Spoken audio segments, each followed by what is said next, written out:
Hi, I just thought you'd like to hear a little bit of background why I actually bought the Neewer VK750II Deluxe Pro Kit. So I wanted an off-camera flash. I've been using DSLRs now for about 6 to 9 months. I used to use SLRs when I was much younger. Stopped using them, family, time pressures, all that sort of thing.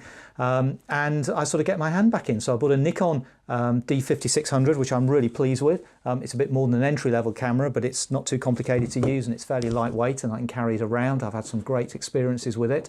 I've got my 1855 good old trusty kit lens on it at the moment, but I've also recently bought a 35mm DX as well, the Nikon DX, which is a super lens. So anyway, so my photography is growing a little bit. I've used on-camera flash, did a bit over Christmas, but of course, as any of you who've used on-camera flash, you'll know it's a little bit sharp, leaves some very stark shadows around everything. And I thought really it was time to sort of branch out a little bit further. So over Christmas, early into the new year, I did a bit of research. I looked around. I didn't really want to pay the prices for branded Nikon equipment, which do appear to be 3, 4, or even 5 times the price. And I thought I'd try this brand. It's got great reviews on Amazon.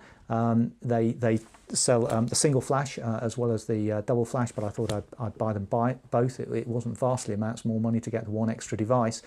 And I used them for about the last week, just played around really, try some things out, and you can really get some great effects. And I've been learning a bit on YouTube as well. I particularly like Tony Northrop in Chelsea. He's very accessible in the way he describes all sorts of things to do with photography, but I've been watching his series on flashes. And if you really want a high energy presentation, I'd try Jaron Polin, who's really good to sort of get your energy going in the morning. Anyway, so I hope you like my reviews. Please like me if you do.